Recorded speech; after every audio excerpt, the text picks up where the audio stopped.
প্রাথমিক পর্যায়ে 200 আসনে প্রার্থী চূড়ান্ত করতে চায় বিএনপি।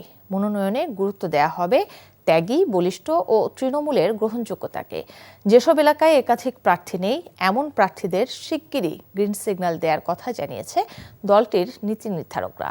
তবে প্রার্থী বাছাই আগের ধারা অব্যাহত থাকলে ভোটের লড়াইয়ে বিএনপির সাফল্যের সম্ভাবনা দেখছেন না রাজনৈতিক বিশ্লেষকরা।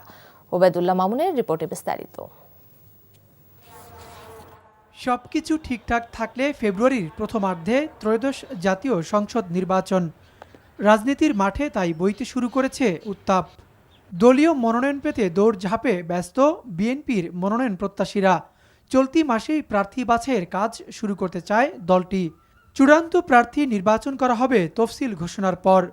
অতীতের আন্দোলন সংগ্রাম আর দলে ত্যাগের ইতিহাস বিবেচনায় নিয়ে প্রার্থী বাছাইয়ের আভাস দলটির হাইকমান্ডের। আসনভিত্তিক একক প্রার্থীকে আমরা মাঠে কাজ করার জন্য আমরা গ্রিন সিগন্যাল দেব। বাছাই প্রক্রিয়া ইতিমধ্যে শুরু হয়েছে বলে জানিয়েছেন দলটির নীতি নির্ধারকরা। দলের কোনো অপকর্মের সঙ্গে লিপ্ত না, তারপরে তারা মানুষের কাছে সমাদৃত, কম্পিটেন্ট, ইলেকশনে পাশ করে আসার মতো যোগ্য, তাদেরকে কাজ করতে বলা হয়েছে। এবারে আন্দোলনকে কেন্দ্র করে প্রত্যেকের ভূমিকাকে বিশ্লেষণ করে নবীন প্রবীণের সংমিশ্রণে আমাদের নমিনেশনটা দেওয়া হবে। যুগপৎ আন্দোলনে শরিকদের জন্য কিছু আসন রাখা হবে। প্রাথমিক পর্যায়ে চূড়ান্ত করা হবে 200 আসনের প্রার্থী। জনগণ কাকে চায় এবং সর্বশেষ যে প্রার্থী আমাদের পাশ করার সম্ভাবনা বেশি, যে প্রার্থী ত্যাগী, যে প্রার্থী গত 16 বছর আন্দোলন সংগ্রামে সক্রিয় ছিল, আমরা স্বাভাবিকভাবে ওই সকল প্রার্থীদেরকে আমরা নির্বাচিত করব। তৃণমূলের সিদ্ধান্তকে গুরুত্ব না দিলে ভোটের মাঠে নেতিবাচক প্রভাব পড়বে বলে মত রাজনৈতিক বিশ্লেষকদের। এটা কি তৃণমূল থেকে আসে নাকি পার্লামেন্টারি বোর্ড থেকে দেয়? এটা বদলাতে হবে। এটা না বদলালে কারা সত্যি সত্যি পপুলার স্থানীয় পর্যায়ে, কারা বেশি গ্রহণযোগ্য, সে জাতীয় ক্যান্ডিডেট উঠে আসেন। যোগ্য প্রার্থী বাছাইয়ে ব্যর্থ হলে বিএনপিতে অভ্যন্তরীণ কোন্দল বাড়ার আশঙ্কাও অনেকের।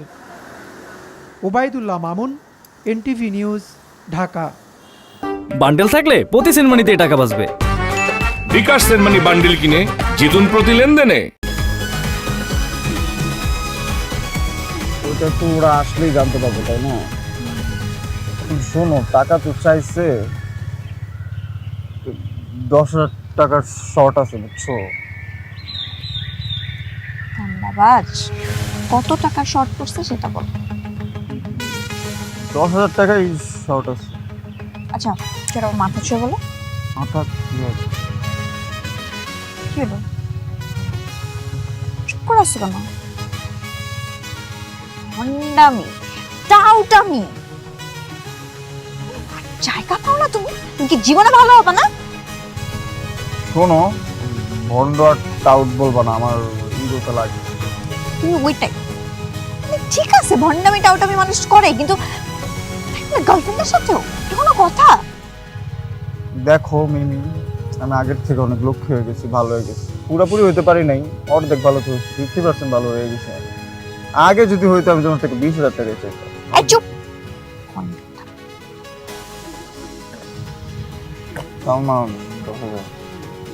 ঠিকভাবে বলো, কত টাকা শর্ট পড়ছে?